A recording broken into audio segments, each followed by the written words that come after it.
Journalism, assemble. Importing all preferences from home interface. Systems are now fully operational.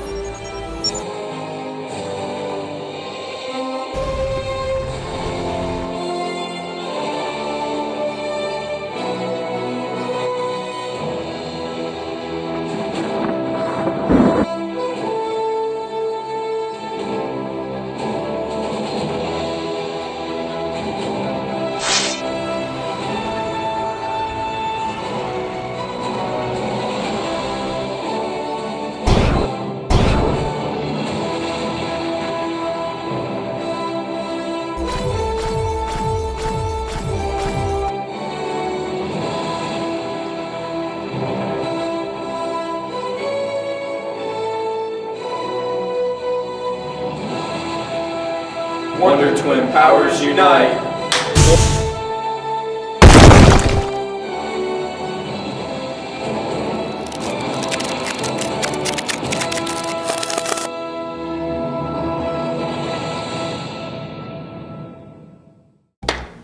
Stocks. You buy them, so you trade them, you sell them. So it turns out there's some students and teachers with their own shares in companies. Let's go talk to them, shall we?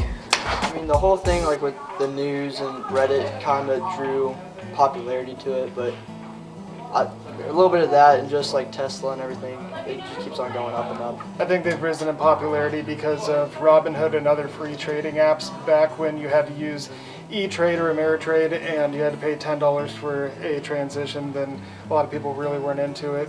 I think a lot of people have been looking at things like the GameStop incident where they can see, hey, there's a chance I can make a lot of money really fast. And see, that's what everybody wants. They want to get rich fast. Nobody wants to take a lifetime and build up wealth. They want to be like, now I'm rich. So I think that's happening a lot. And I think a lot of people think that that can happen any day and it can happen to them. And sometimes they might be sorely disappointed.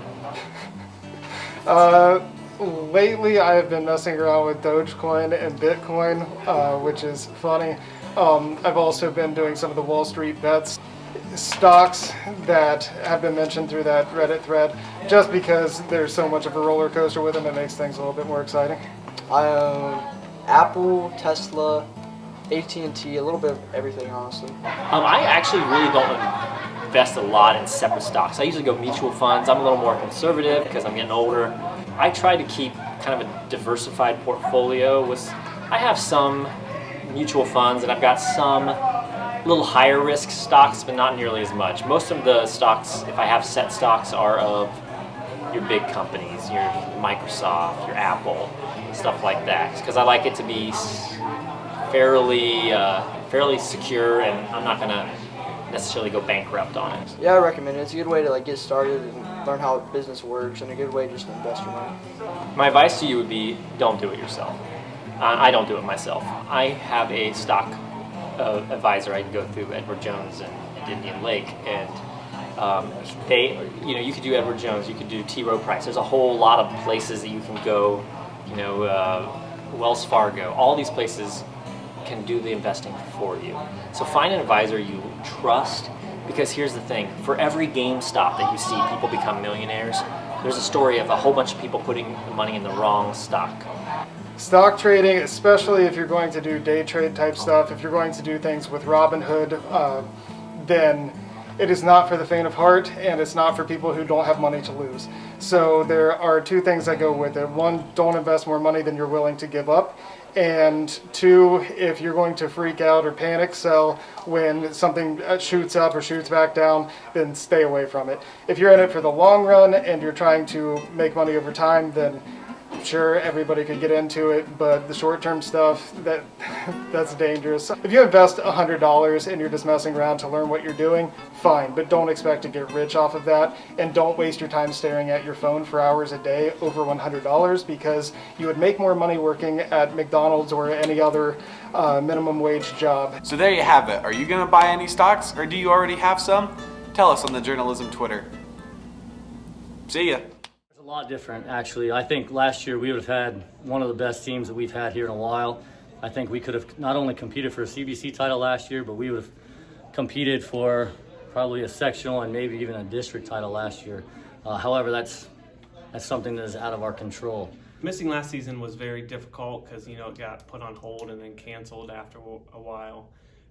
This year, though, I think it's served as motivation for some of the kids. They know that, you can't take anything for granted and that you have to give it 100% all the time. I did notice from this year, from the previous 11, 12 years I've been here, this year we probably lost more softball athletes than we ever had in the past, and I credit that to losing a season last year. If you got a kid that, they really don't love the game, or maybe they found another direction in the last year, I think that it's affected those that were uncertain if they wanted to return this year. So when COVID restrictions were lifted a little bit and we were allowed to be on the field, I invited the graduates, our seniors of last year, to come back and play with the Acme team, which is typically not allowed. So we were able to get approximately 16 games in, and we did have an Acme tournament last year in which the returners, the kids that are here this year, and the players that graduated that were without a season got to participate. So at least they got that last bit of high school baseball to play with their buddies. We weren't really able to do anything over the summer. We had some virtual meets that we held during the track season, but then when the governor canceled everything, it took away the summer track as well. Yeah, actually what we did this summer that we've never done in the past is once we got the okay to start doing any softball related items, we actually got into a fall league that was put on in Troy, and it was nice to get the girls together to try to get them back to some type of normalcy. With that being said, it was nice to at least get them together for a small portion of the season. It's the typical COVID restrictions that we have: masks, social distancing. There is difference with the ball, so each team will be responsible for their own balls, sanitation, all those other things, but there are just the standard COVID rules that we have right now. I haven't seen the actual list of requirements yet by the OHSAA, but social distancing, masks are probably going to be put on during the meets, even though we're outside, just minor ones. The only rule changes that we'll have this year is, of course, the coaches have to wear a mask, and the student athlete is to wear a mask in the dugout when they're not participating. Also, we have to take our own game balls to each away game. But other than that, we haven't started our first game yet, but we hope that if anything, some of the rules may get lifted, but I guess time will tell. We have 26 games scheduled right now, and we're hoping to get at least that many in. In the spring, it's often difficult to get that many games in. Spring in Ohio is really difficult when it comes to the weather. Currently, we do have a full schedule. We have an invite every Friday, and then we have the conference meet, and then districts, regionals, and state. Yeah, our schedule's full. We're allowed 27 games, 4 scrimmages. We do have a maximum schedule on our JV and varsity. The only bad thing is we've had some schools with the same issue we have, where they thought they were going to have a JV team and now they're not. So I don't know if it's due to COVID or kids losing interest. But we have some leadership. We have some kids that are returning that are very, very hungry to perform. We've got some kids that worked really hard in the off season preparing. I think it gives people a better understanding, losing the season last year, of what they need to prepare for this year. Our strengths going into the season are that we have people to fill a lot of the events. We have about 35 boys on that side, and then about 35 girls. We still have somewhat of the same coaching staff. We got a volunteer in as of right now. Dean Elliott, he was my assistant going into last year, and just the friendships and on and off the field that's been developed really helps, whether you believe it or not, with the players that you're around. Once they start buying into what you're trying to put into the program, it just helps them play that much better. My expectations never change, in that we compete every single pitch and that we are successful. And success doesn't have anything to do with wins and losses, but success is individual and as team goals, which all of our kids have now set. The program goals really haven't changed. It's to win conference championships, and it looks like we should have a pretty good chance on both the boys and girls side this year. As far as expectations, I'm not even going to lie. I lost a lot last year. I lost some of the best seniors I've ever been around since I've been in this program. So my expectations are high, but we're going to have to see what we have in our first few scrimmages to actually know what we're going to have for this season.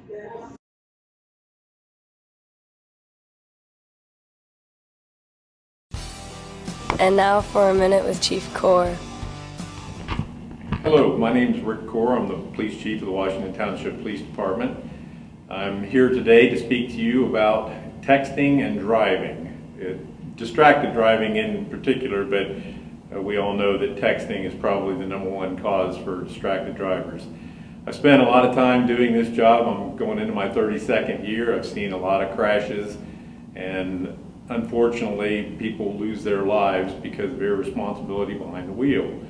And in today's society, distracted driving is probably the #1 cause. Whatever the text is, whatever the communication is between you and your family, you and your friends, it can wait.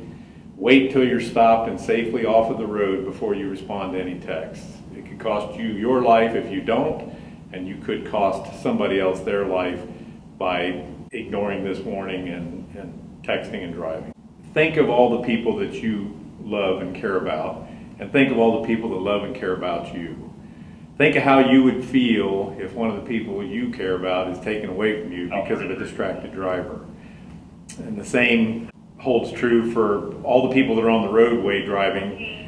Should be free of distracted drivers. So do yourself and everyone else on the roadway a favor. Don't text and drive. This has been A Minute with Chief Core.